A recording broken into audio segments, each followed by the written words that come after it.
Segundo o jovem músico brasileiro Jonathan Fer, estamos vivendo o início de uma revolução social, embora lenta e pacífica. Quando pensamos no futuro de um país como o Brasil, que discrimina, prende e mata a população negra, estamos estimulando uma reflexão capaz de ajudar essa população e o próprio país a mudar a curva de seus destinos. Para o pesquisador Vitor Hugo Barreto, o tema do afrofuturismo possibilita a experimentação de uma percepção temporal distinta, uma visão deseurocentralizadora. Ao propor observar o mundo de um ponto de vista afrocentrado, estamos fornecendo elementos fundamentais para entender as questões do presente e influenciar positivamente o futuro. Sejam bem-vindos ao Cultile na TV.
A nossa convidada é articuladora na CEPIR, da Secretaria Municipal de Cultura da cidade do Rio de Janeiro, fundadora da Plataforma de Educação Afrofuturo, pesquisadora da Rede Mundial Toros e integrante do Global Shapers, programa para jovens do Fórum Econômico Mundial.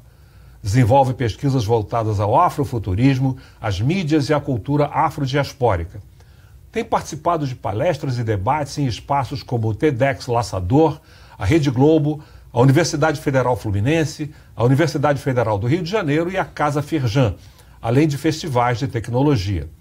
Vem atuando também em projetos sociais e campanhas de impacto social. Hoje vamos conversar com a midióloga, criadora de conteúdo e estrategista de comunicação, Morena Mariá. Morena, é um grande prazer recebê-la aqui no programa. Ano passado nós tivemos um filme que causou um imenso impacto pelo mundo afora, que foi o Pantera Negra, protagonizado pelo Chadwick Boseman. Um filme então mostrando uma sociedade africana extremamente avançada do ponto de vista tecnológico, porém também profundamente fincada nas suas raízes históricas, nas suas tradições. Sim. Ele é um marco do afrofuturismo?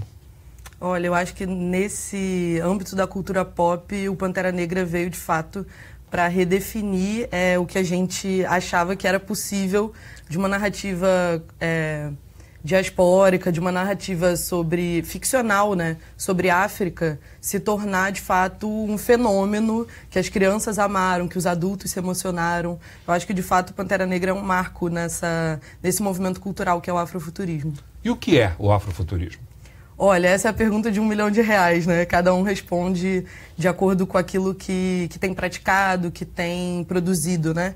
Eu gosto muito de uma definição da pesquisadora Kênia Freitas, que ela vai dizer que o afrofuturismo, para além desse movimento estético, desse movimento artístico que a gente vê expressado no cinema, expressado nas artes visuais, ele também é um movimento crítico, político, filosófico, é um movimento amplo e plural, né?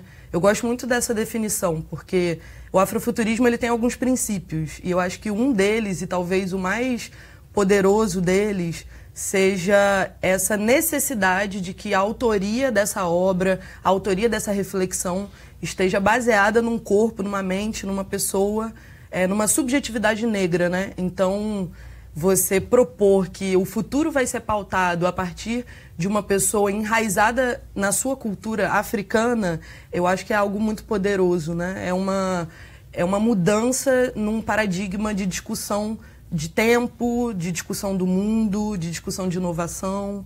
É uma mudança de paradigma, realmente.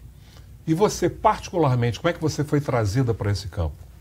Olha, eu acho que quando as pessoas vêm me perguntar por que você começou a se interessar, eu sempre gostei muito de ler. A literatura foi, assim, a minha porta de entrada para reflexões críticas. E eu comecei a ler muito pequena. Minha mãe sempre me incentivou muito com leitura. Nunca foi um hábito muito enraizado na minha casa, né?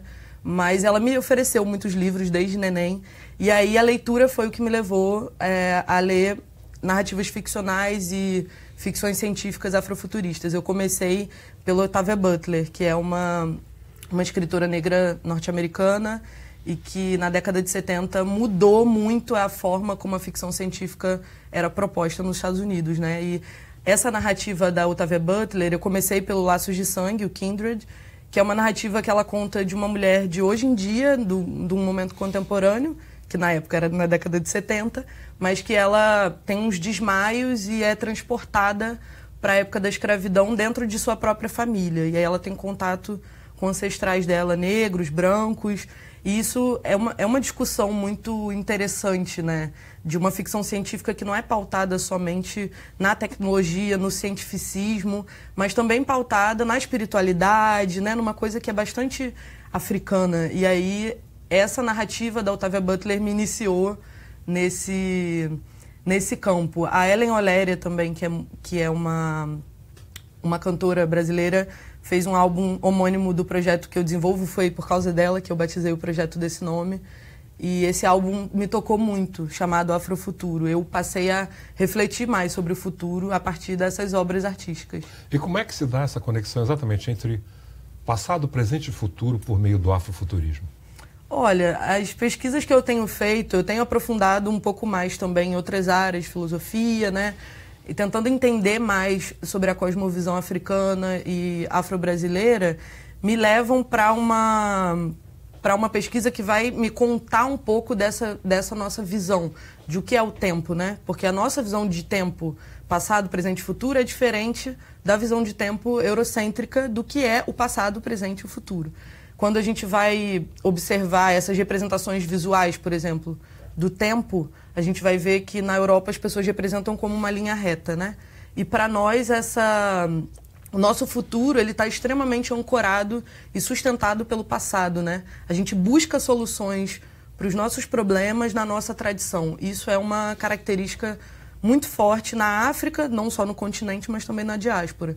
E aí o afrofuturismo para mim é um pouco disso, né? Resgatar essa história perdida, que foi invisibilizada, né? Que foi apagada nos currículos escolares. É a oportunidade da gente falar com crianças, com jovens, com adultos, sobre essa história, sobre essa narrativa, sobre esse protagonismo negro da cultura e da história, né? Mas quando a gente fala de África e de cultura africana, existe também uma idealização. Sim. Nesse sentido, né? Porque a África, na verdade, é uma pluralidade. Sim. Eu acho que esse é também um princípio muito importante para nós e que é perigoso também a gente se definir a partir daquilo que a gente foi definido, né? Definidos como negros. Exatamente. Quem nos definiu como negros ou africanos foram os europeus. Exatamente. Para nós éramos Zulu, éramos Xhosa, éramos, enfim, os povos todos em suas matizes diversas. Para nós não éramos negros antes do processo colonial, né? Então, eu me preocupo muito também da gente entender que essa visão universificada, né? Ela é perigosa. Essa visão universal das coisas, ela é muito perigosa. A gente precisa sempre acolher as formas diversas e prismáticas de enxergar o futuro. Para mim, é esse princípio, e aí é um princípio filosófico mesmo, africano, da pluriversalidade, que o Mogobe Ramose vai trazer para discutir essa necessidade de se respeitar centros diversos de saber. Para mim, é um dos princípios mais importantes, porque senão a gente corre o risco de ser autoritário, né? De cair num estereótipo. É muito importante essa característica aí da pluralidade, eu acho. E dentro desse universo do afrofuturismo, quais foram aquelas figuras que mais te influenciaram? Olha, aqui no Brasil, eu tenho a honra de ser amiga de pessoas que estão produzindo artisticamente, que estão produzindo pensamento. E aí posso citar Jonathan Ferr, que você já trouxe, posso citar Irmãos Carvalho também no cinema, produzindo narrativas muito poderosas sobre futuro, sobre pensar as consequências, né, dessa política que a gente está vivendo no nosso futuro. A Helen Oléria, que eu já tinha falado, a Kênia Freitas, que é essa pesquisadora que vai falar dessa influência afrofuturista no audiovisual, Fábio Cabral, que produz narrativas na literatura também. Tem muita gente aqui no Brasil produzindo. Tem a Zaica dos Santos, em Minas.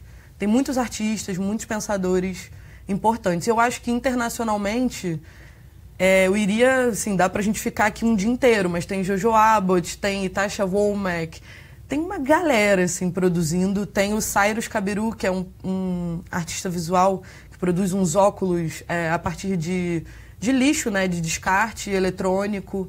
Tem muita gente produzindo muita coisa. E o que a gente percebe da sua fala, das personagens que você cita, existe uma grande presença feminina. Existe um grande protagonismo, eu diria, afrofeminino dentro desse processo. O que você acha disso? Matriarcado é um valor fundante, né, para a cultura africana. Matrilinearidade. Exatamente. Essa centralidade da figura da mulher, né, a importância da figura da mulher, e que na nossa sociedade ocidental, essa sociedade que a gente vive, na qual a gente foi socializado, para a gente esquecer essa importância, e a mulher negra nessa exposição a toda sorte de violência, né? Então, o afrofuturismo também me conforta nesse sentido, né? De retornar esses valores matriarcais, de pautar essa importância da voz da mulher como gestora de comunidade, da mulher como potência de criação de novos universos, sabe? Para mim é muito impactante, assim, ver essas narrativas dessas mulheres em vários campos de saber, porque me inspiram também, né? A querer ser grande, a ousar também. Enfim, acho que é um valor muito importante para a gente. Nós vamos voltar a esse tema depois do intervalo.